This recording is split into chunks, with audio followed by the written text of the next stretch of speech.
we shall reflect on the life of St Francis of Paola.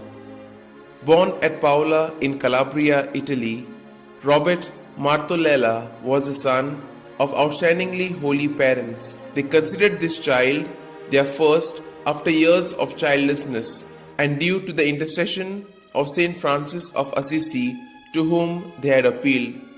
And when the saint also obtained for them the healing of their young infant's eye, they vowed that he would don this little habit, that is, spend an entire year in a Franciscan monastery in accordance with medieval practice.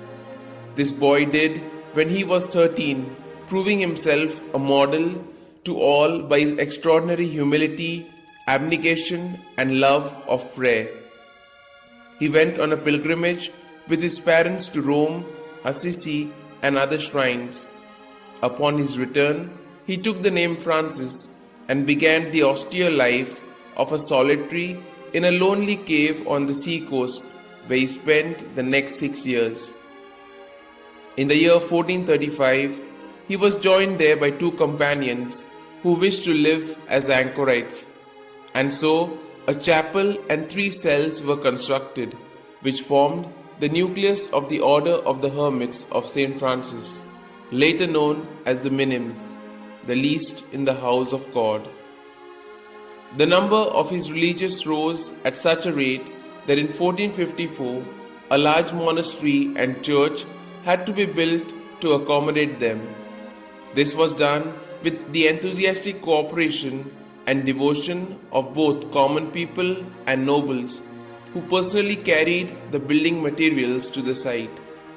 Francis also obtained numerous miracles through his prayers and was known to have the gift of prophecy and that of reading consciences. His success in converting hardened sinners was matched by his ability to avert a plague by miraculous cures of physical diseases and the raising of several dead people to life. The Minims lived under a rule of great severity. It remained unwritten for the first 57 years of the order's existence, its keynote being charity, humility, and utter poverty. Abstinence was for them perpetual and total, covering as it did not only meat but all animal products such as milk, butter, and eggs as well. As the order grew with the foundation of other monasteries in southern Italy and Sicily, Francis also founded the second order for nuns and a third order for those who would continue to live in the world. Shortly after his death, his converts numbered over 400. The order's 5 provinces covering Italy, France, Germany, and Spain.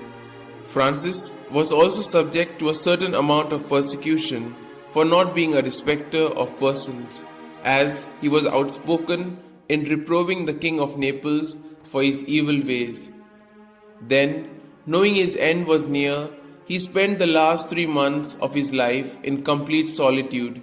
Finally, on Palm Sunday in the year 1507, Francis took gravely ill.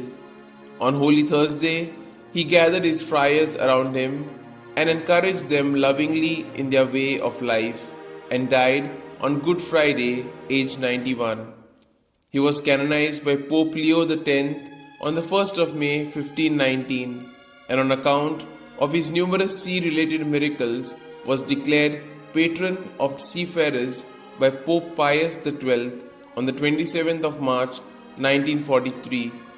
His body was found to be still incorrupt when the Huguenots dragged it from the tomb in 1562 and in their ignorant malice burnt it.